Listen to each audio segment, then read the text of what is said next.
the ultimate tech launchpad, Malta regulation approach and startup ecosystem. We're good to start. Super. Thank you. Thank you for joining. Thanks for coming to the stage at this early hour. We are talking about the Malta regulatory approach and the startup ecosystem in this beautiful island that we have of Malta. We're exploring how the technology has grown, how the regulatory and the processes are growing within Malta as well. And I'm lucky to be joined by some fantastic people on stage here. And we'll go through one by one. Kenneth, if you'd like to introduce yourself. Hi, good morning to everyone. I'm Kenneth Brincat, the CEO of the Malta Digital Innovation Authority. Thank you. Thank you. Ivan, what can I say? Do you need an introduction or, you know? Ivan Filletti, CEO of Gaming Malta, and Gaming Malta is the entity which spearheads all strategy and policy for the gaming verticals on the island. Thank you. And we're very lucky to have the beautiful Manila join us as well. Manila, if you'd like to introduce yourself and tell us what your company does. Hello, I'm Manila Giovanni, CEO of D World Malta, and we are specializing in creating cities and countries in the metaverse. We're creating the Maltese metaverse as a new tool for the country to promote itself in a whole different way, to attract foreign talents, boost local tourism, and enhance local GDP by enabling local enterprises to sell their products and services in a whole new immersive dimension. Thank you. Thanks. Very quickly, let's get the crowd started. So let's put your hands together, please, just for the people that we have here now. So that's thank you very much. So we're gonna get right into it. We understand that time is of essence, so we'll move forward very quickly. We're going to explore Malta's regulatory DNA. Now, Malta, being very forward-thinking, was the first to sort of regulate iGaming as well. Now, we've got AI, we've got other things that are going on within the regulatory thing. So we want to know whether Malta is an enabler or a gatekeeper there. And Kenneth, I'm going to come directly to you on this. The MDIA was designed to balance innovation with oversight. How do you see regulation evolving to attract more startups? Are we over-regulating that's pushing the startup away, or do you feel that, like with the MDIA, you work very closely with startups, and does that help the situation? So the approach that the MDIA took, that Malta took actually, was to have regulation as an enabler of innovation. So the MDIA, in its remit, beyond being the regulator of technology, it always facilitates and enables digital innovation on the island.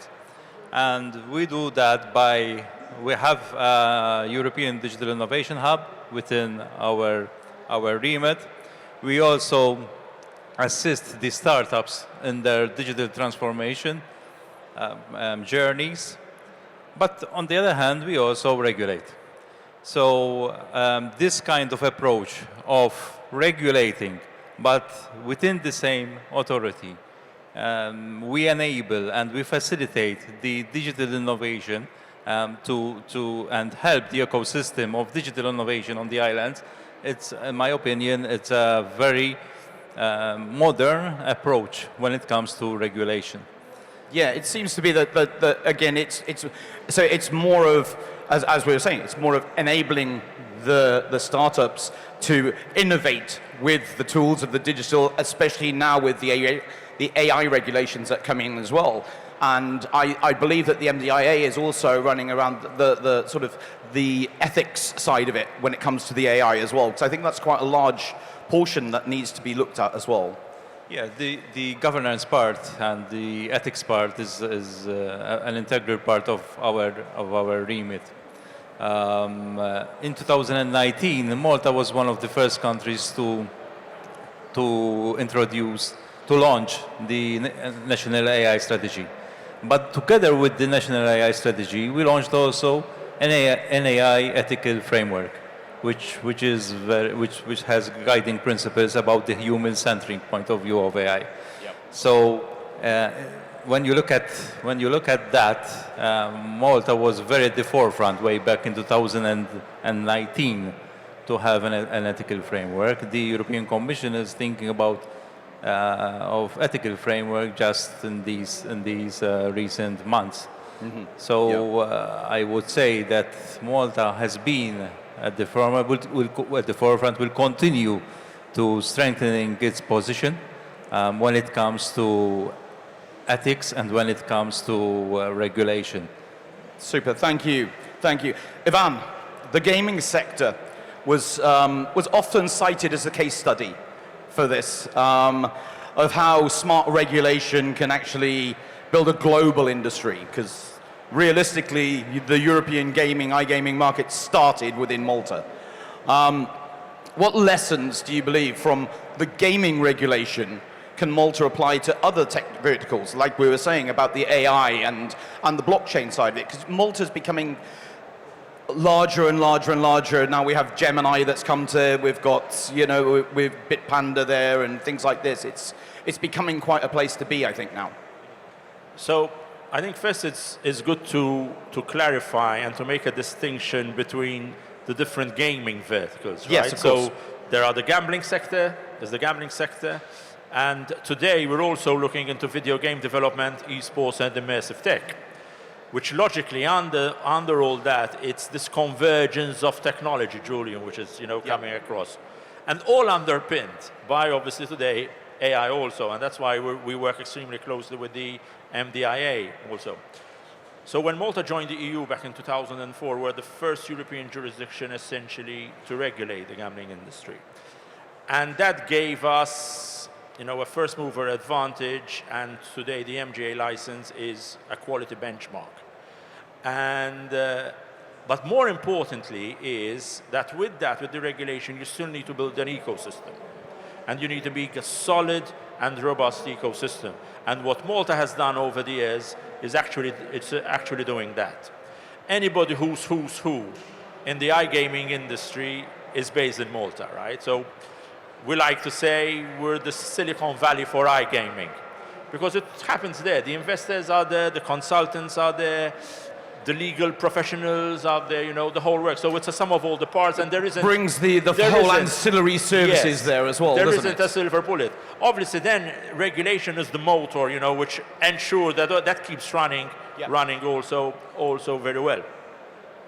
But ultimately, it's the way we're going now, even through the government's Vision 2050, where gaming is embraced within that Vision 2050, whereby it's part and parcel and the DNA of our jurisdiction and our country. We want a safe and resilient country.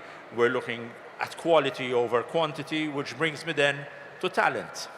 All right, so we can only grow these industries if we have talent, and talent. And I will repeat that until I'm blue in the face.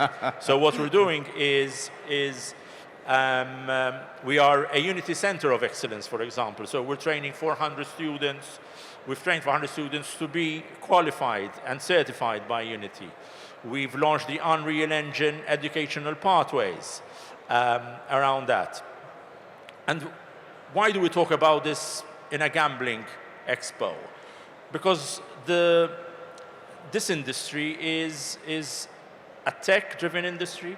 It's a data-driven industry, and ultimately, it's a talent-driven industry also. Well, it's a talent-driven industry. So we need to continue investing in that. Maybe a bit of a cliche, the only constant in life is change. And basically, we can't stop, so we need to remain relentless on that. I think Malta is small enough to be agile enough to actually be able to do things very, very, very, very quickly. And I think that's the best thing about the country, It's also as a testing ground. It's small enough to be that really good testing ground. And I've seen the work that you're doing there as well, and with Kenneth as well here. I mean, for me, I started a fintech this year. And with the regulatory side, with things like this, I found it easy to do it in Malta. You know, we could have done other places, but I found Malta And as very you know, Julian, there are no shortcuts to regulation. No. Nobody gets. No, not at all. You're tough with one hand, soft with the other, Yeah. and you make it work, right, Kenneth? Essentially. Absolutely. Manila, you've gone through this. You're a founder now of immersive tech and Web3, etc. What was your actual experience navigating the Malta framework when launching D World? Well, let's start with the fact that regulation per se should be an enabler, not something to stop innovation. When I went for the first time in Malta, actually it was thanks to Ivan that I got introduced to the local ecosystem, and I managed to scale D World within the country. But you know, like, it's about the mindset of the people. When I am in other countries, in Europe particularly, regulation is quite a killer. You always need to stay within certain rules. You cannot really expand outside of these frameworks, these criteria. But Malta is different from other countries because it actually leaves room for you to test your solution, your product, your services, in collaboration with the local public entities as well. So the first time that Ivan introduced me to Minister's Cambry, it took me really like 1 minute and a half, something like that. It was like really like an elevator pitch where I explained quickly what I wanted to deploy for Malta. And the Minister's Cambry immediately understood what my solution could have provided and introduced me to Kenneth. And Kenneth introduced me then to Wayne of TechMT, and we started brainstorming together on how I could bring what I was developing within the island. So regulation has never been like an hindering part of my journey within Malta. Actually, I found the Maltese people very warm, very welcoming, very supportive with what I was developing. And this was also what Ivan told me the first time that we met. We are like a country that welcomes foreigners, like we are an island, so it was all about hospitality, you know, and it manifests also for the business side as well, not just in interpersonal relationships within the island. And I think that for Malta, as they were also the first ones to have regulated the blockchain and the crypto asset side of things, the growth of the country as a digital nation is really outstanding. Malta really is bringing forward like the future of a fully digital economy in Europe. And it's doing this by bringing foreign talents, by educating the local Maltese, the local public entities, by bringing the startups as well that they're developing in-house also abroad, because we are taking part to different events as well, like GITEX, Web Summit. Soon there will be also new ones like in 2026 I cannot share yet, but it provides also like a scaling opportunity for the startups while working hand in hand with them also to go through the various regulations. Thank you so much. I think wherever there's a conference now about Malta, I think Manila just needs to be there just to talk about Malta, because I think they'll be lining up, I think, you know, so just, yes, Malta's amazing. Manila, come here, talk to these people. Manila. Well done. Absolutely. Keith, welcome. Oh, thank you. The helicopter wasn't working today, no? No, the helicopter didn't work, but you know, the buses got us here at least. Absolutely. At some point. Fantastic. Keith, I'm going to throw you straight into it. So you've built the business. You've built it as well. You've built the business in an emerging AI ecosystem. What are the biggest, let's go on an opposite side here. What were the support gaps that you feel need to change to sort of help? Sure, so we've heard all good things so far. Amazing. So let's see what we need to make it better. We'll start with the great things, right? I mean, Kenneth with MDIA, there's Malta Enterprise, you know, there's Invest Malta. there are so many government entities out there that are helping. I think it's the private sector now that needs to, it's the private equity sector that needs to catch up.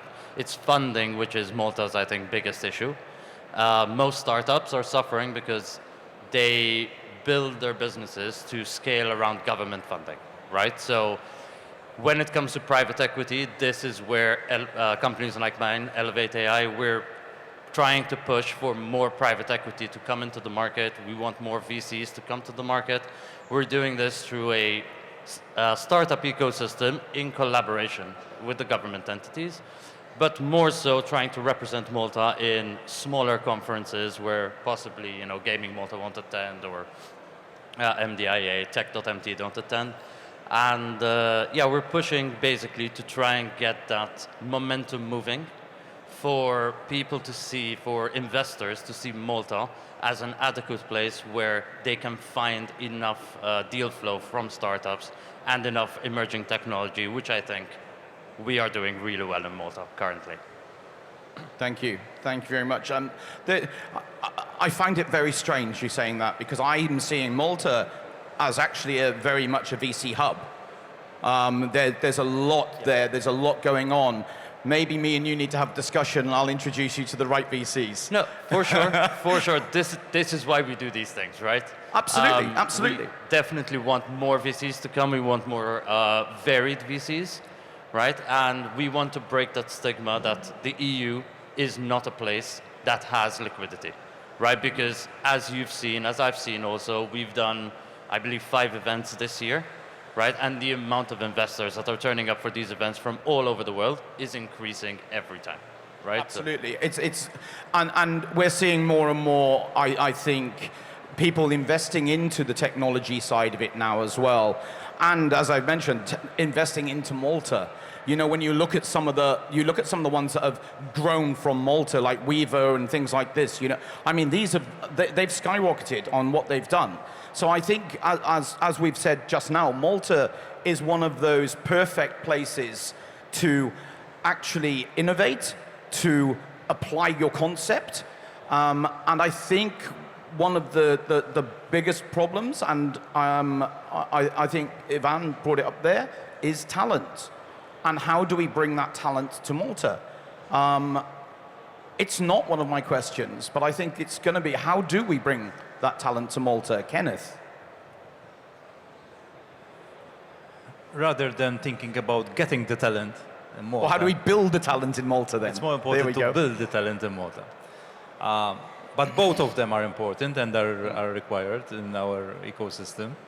To bring talent, there are different ways how to do that. Thanks incentives, one of them.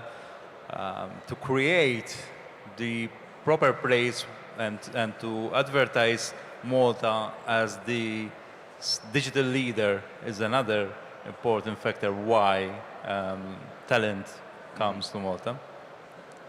But I would say that it's very more important to upskill and reskill our workforce, our talent, because it's always the backbone of our whole ecosystem when it comes to digital innovation. And we do a number of courses through our Digital Innovation Hub to the workforce in every area of digital innovation, if it's metaverse, if it's AI, blockchain, IoT. So we try to cover all areas by assisting the industry in their needs, in what's coming. Because when it comes to upskilling and reskilling, you have to forecast what the needs will be, actually. It's having that sort of proverbial sort of crystal ball to see what's coming next, and being able to get that talent ready for when that actually happens. And that's why then top-tier talent, global top-tier talent is important, because they come to Malta and they can train even your workforce. So both of them are important. Thank you. Ivan? Julian, it was very interesting to say, and hearing Keith also say, about the VC, right, and venture capital. Yeah. So we had a lacuna in Malta within the ecosystem that we had no venture capital culture, I would say. So there's money on the island, but there's people investing in property, in real estate, etc. And then when it comes to tech, it's like, you know, people drive with their brakes on. And Kenneth and I, we're also privileged to be on the board of the Malta Venture Capital Fund, right? Which essentially it's you know, created by government to start creating a VC mindset. It's a 10 million euro fund, but at least it starts off in you know, looking at tech startups, technology, and all this. So the thinking is very much in the right place. And the fact that, you know, within the organization, you know, there's myself from gaming, there's Kenneth from you know, from the regulatory and the MDIA side. You know, this is the kind of mindset that we want to bring also, that the left hand knows what the right hand is doing, and that we're working together essentially. And Malta Enterprise too, Kenneth. Yeah. I don't know if you want to say. And the Malta Development Bank. So. And the Malta Development Bank, MDB. You Yeah, know, so I saw this year that the MDB is getting more and more involved in it now as well. That sort of, it's how we get that information out to yes, the how to right get people that information need out there. it. You And know, then- so And then when it comes to education, as I said, we've got Unity, we've got Unreal, and we, you know, University of Malta and MCASA Vocational College. But I think what we need to, because we could have a whole conference on education, right? oh, I'm decided to restart the clock already. So as simple as that. I'm sorry. And Unfortunately, the ambassador needs to leave. So. It's teaching our young people to be entrepreneurs. We need more of you, and we Yep. need more of you on the island, essentially. For sure, and Ivan, this is what I wanted to say. So people like Supercharger Ventures, right, Yeah. with their office, MDIA with D-Hub. I mean, again, plugging Elevate AI, we're launching an innovation hub in Gozo also. So it's this sort of private and governmental agency collaborations that is going to drive this, this movement forward. It's going to give that confidence to investors who are typically, as you said, investing in real estate, investing in brick and mortar, that they would look at the ecosystem and go, okay, there is a possibility here for, you know, positive gains, there's a possibility for returns, and this then would fuel the VCs, right? When the VCs see private equity moving, when they see the family offices investing, when they see angel investors moving, that is when the VCs get excited. So I get, you know, energized when I see iGaming organizations investing in video gaming locally, with some serious money also, you know, put, you know, behind it. So we run an incubator space also as in Basecamp, so it's currently full up. We've got 10 studios from different parts of the globe, I would say. You should come over our stand. We have got an immersive, actually, tech experience. It's fantastic, honestly. I think I was the first one to go on it today, and I swear, I lost, but it means I have to go back and have another go. So I'm good with that. I'm good with that. The lesson there is a UK-based organization based in Liverpool, you know, relocating their R&D to Malta, and, you know, and these guys do work for Meta, they do work for NASA, they do work for some very blue chip brands, and this being done from an incubator base based in Zaytoun, adjacent to our offices, and we're giving the opportunity to do that. Yeah. And then these people also connect with D-Hub, you know, so it's joining the dots. And Manila is going to go and play later as well. So we've got a whole team going against roulette now shortly. So if you guys want to play roulette in a very strange way, head over to Gaming Malta stand, because it's so cool.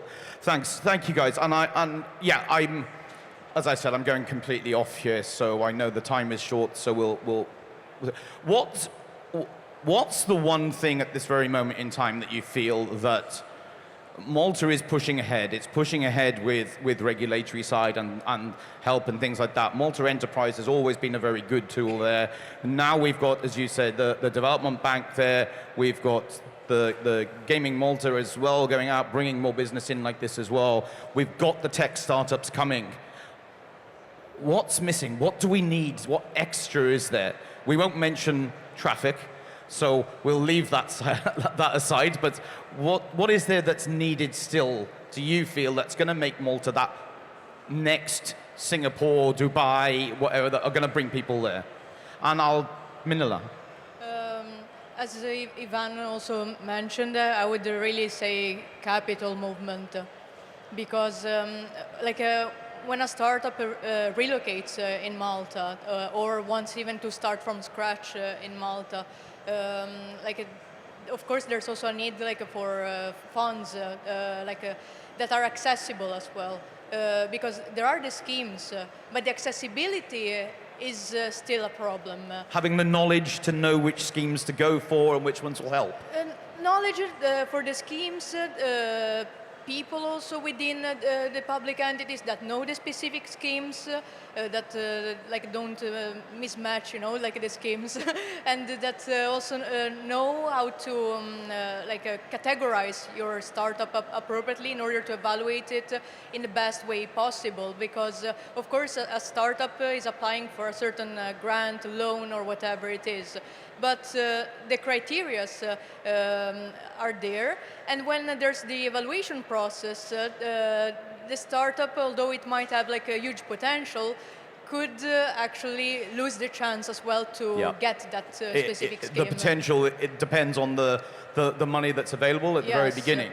You need somebody like Joseph over here to help you walk through it bit by bit. I'm sure you could help, Joseph. You two need to talk, huh?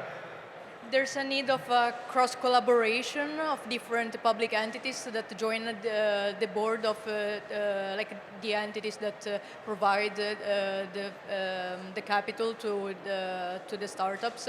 Because if there's just a selected a team of people that don't have that much diversified background, then the selection of the startup that can get through the grant is quite limited.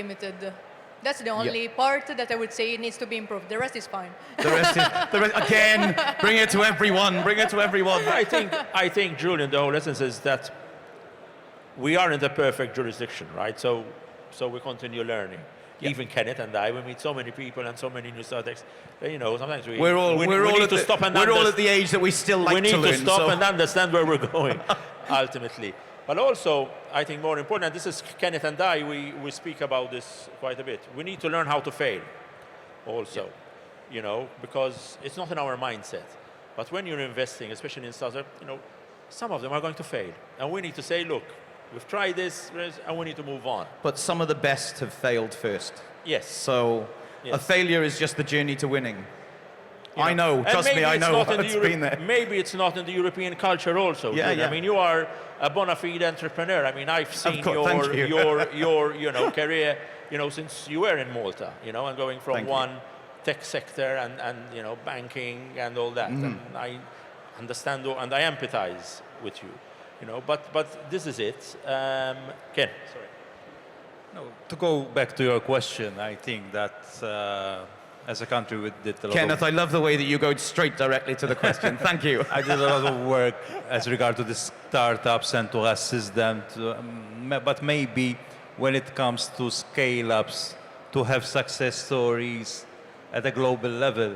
Then they go to the next step, right? Yeah, I think there we need to do... We're seeing that. We're actually seeing that, as Sigma I said, with Weaver and things like this. I mean, they're going international. We need more. We need more like Sigma.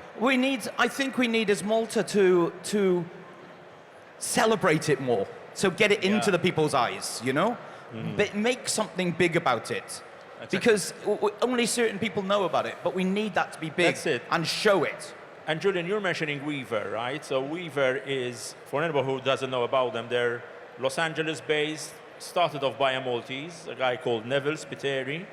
They're invested, they're very well invested. They're invested by Epic Games, HTC, and Warner Brother. And this is what's interesting, and this is the story. Neville Spiteri had left the island because there were no opportunities. And 2 years ago, we invited him to our summit called PlayCon, and from the stage he said, look, when I left the island, so he had his bachelor's in IT and whatever, there were no opportunities. He said, now I want to come back. And not only he came back, but he's also bringing part of the organization. Exactly. Now that is the story that we need to continue building on. That's the whole story. That is the story that we continue building on. And I think, Ivan, because I can feel the burning in the back of my neck here. So I think we're going to end it on that. Julian, And I believe if I could that we... add one thing. Sorry? If I could add one thing as a closing Quickly, statement, yes. of course, because I want to get the last word. I think what we need to do as Malta, and I think we've already discussed this, Ivan and I have discussed this, is agility in the government sector, right? And basically clarity, as Manila said, when it comes to what a startup needs to do. I can tell you from experience, raising and dealing with MBR is a nightmare. So this is something which we will definitely be able to address, and Malta will become a much better place for startups to grow, to scale, and to launch internationally, and hopefully IPO, which I think would be amazing for the stock exchange too. Keith, thank you. Thank you. Guys, ladies and gentlemen, as you can see, Malta is not 100% right, but I'd say 99% is there. We just need more people to come to actually build it more and show what Malta can actually do. Could you please put your hands together for a fantastic panel here today? Thank you. Thanks. Thank you. And looking forward